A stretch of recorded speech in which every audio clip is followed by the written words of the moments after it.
Hi எல்லாருக்கும் வணக்கம். இது ஃப்ரைடே எடுத்த லாக். இது காலையில் 5 மணி.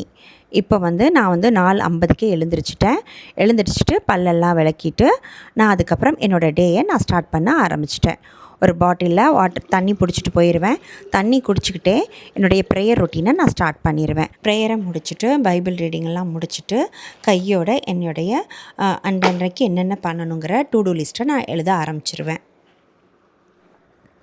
ஒரு 5:45 கிட்ட நான் வாக்கிங் வந்துட்டேன். பக்கத்திலே ஒரு சின்ன பார்க் இருக்குது. அதில் ஒரு 1/2 hour நான் வாக் பண்ண ஆரம்பிச்சிருவேன். இந்த மாதிரி டேயை ஸ்டார்ட் பண்ணும்போது உண்மையிலே ரொம்ப பிரிஸ்காக இருக்கும். ஆரம்பத்தில் சும்மா வீட்டுக்குள்ளேயே இருப்பேன்.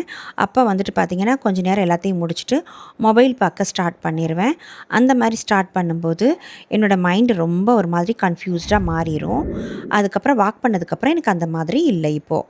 அதுக்கப்புறம் வீட்டுக்கு வந்ததுக்கப்புறம் என்னோடய ஹஸ்பண்ட் முதல் நாள் நைட்டே 1 வீக்குக்கு தேவையான காய்கறிகள்லாம் வாங்கி வச்சுருந்தாங்க. அதையெல்லாம் பிரித்து வச்சுட்டு எந்தெந்த காயை ஃபஸ்ட்டு யூஸ் பண்ணலாம், என்னென்ன சமைக்கலான்னு சொல்லிட்டு இந்த மாதிரி பார்த்துட்டு இருந்தேன்.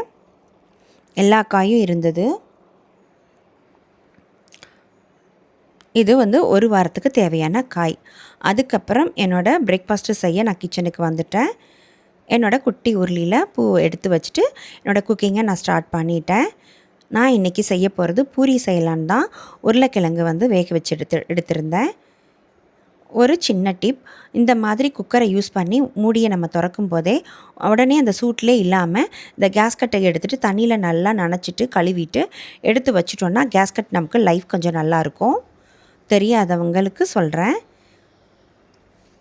உருளைக்கிழங்க உரிச்சிட்டு நான் மசாலா செய்கிறதுக்காக நான் அதை ரெடி பண்ணுறேன். ஏற்கனவே இந்த ரெசிபி போட்டிருக்கேன். தெரியாதவங்க ஃபஸ்ட் டைம் பார்த்திங்கன்னா இந்த ரெசிபி ட்ரை பண்ணுங்கள், ரொம்ப நல்லாயிருக்கும். இதுக்கு தேவையான வெங்காயம், தக்காளி, பச்சை மிளகாய் கட் பண்ணி எடுத்து வச்சுட்டேன். அதே மாதிரி உருளைக்கிழங்க தோல் உரிச்சிட்டு இந்த மாதிரி கையால் நல்லா மசிச்சு எடுத்து வச்சுக்கணும்.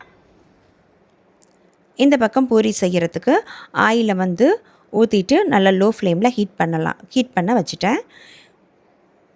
அதே மாதிரி கொஞ்சமாக எண்ணெய் ஊற்றி பட்டை, கல்பாசி பூ இந்த மாதிரி ஸ்டார் சேர்த்துட்டு வெங்காயம், பச்சை மிளகாய், தக்காளி எல்லாத்தையும் ஒன்றா சேர்த்து நல்லா வதக்கி எடுத்துக்கணும். சோம்பும் கொஞ்சம் போட்டுக்கணும். நல்லா வதங்கினதுக்கப்புறம் இதுக்கு தேவையான மஞ்சள் தூள் கொஞ்சம், நம்ம வீட்டிலே அரைச்ச மசாலா தூள் கொஞ்சம் சேர்த்துக்கலாம். கொஞ்சமாக தான் சேர்க்கணும், அப்போ தான் அது நல்லாயிருக்கும். அதே மாதிரி நம்ம இது வேக வச்சு மசிச்சு வச்ச உருளைக்கிழங்க சேர்த்து நல்லா வதக்கிட்டு கொஞ்சமாக தண்ணி சேர்த்துட்டு நல்லா கொதிக்க விட்டு எடுத்தோன்னா உண்மையிலே ரொம்ப சூப்பராக இருக்கும். கொதித்து நல்லா இறக்க போகிறப்ப கொஞ்சமாக கொத்தமல்லி சேர்த்து இறக்கிடணும். இதுக்கு கடலை மாவு, பொட்டுக்கடலை மாவு எதுவுமே தேவையில்லை. ரொம்ப சூப்பராக இருக்கும். கண்டிப்பாக ட்ரை பண்ணி பாருங்கள். இப்போ பூரி நான் ஸ்டார்ட் பண்ணேன். என் ஹஸ்பண்ட் சப்பாத்தி கேட்டதுனால அவங்களுக்கு சப்பாத்தி ரெடி பண்ணிக்கிட்டேன். எனக்கு பூரியும் அவங்களுக்கு சப்பாத்தியும் போட்டு எடுத்துக்கிட்டேன். சப்பாத்தி எண்ணெயே இல்லாமல் கேட்டிருந்தாங்க. அதனால் நான் இந்த மாதிரி சுட்டு எடுத்துக்கிட்டேன்.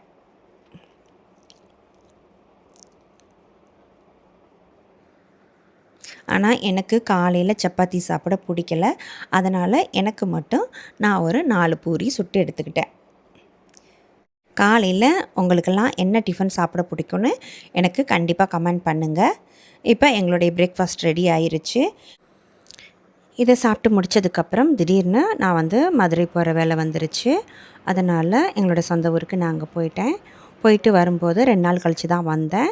அப்போ வரும்போது வர்ற வழியில் இந்த மாதிரி ஆவாரம்பூ நிறைய பூத்திருந்தது ரோட்டு ஓரங்களில்.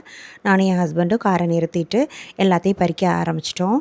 நிறைய பூ இருந்தது, எங்களால் பறிக்கவே முடியலை. அந்தளவுக்கு செடியில் அவ்வளோ பூ இருந்தது. பார்க்கவே ரொம்ப சூப்பராக இருந்தது. எங்களால் முடிஞ்ச அளவு இந்த அளவுக்கு நாங்கள் பூவை பறித்து எடுத்துக்கிட்டோம்.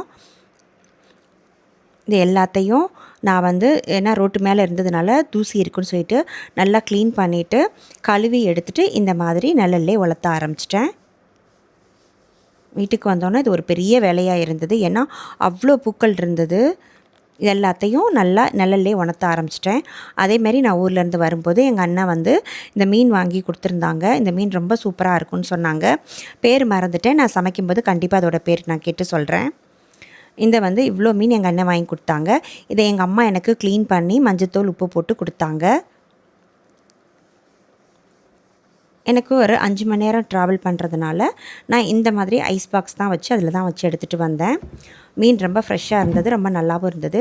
அதே மாதிரி அங்கே கிடைக்கக்கூடிய மிதி பாவக்காய், நாட்டு முருங்கைக்காய் வாங்கிட்டு ஊருக்கு வந்துட்டேன். என்னோடய வீடியோஸ் உங்களுக்கு பிடிச்சதுன்னா மறக்காமல் லைக் பண்ணுங்கள், ஷேர் பண்ணுங்கள், கமெண்ட் பண்ணுங்கள். பை.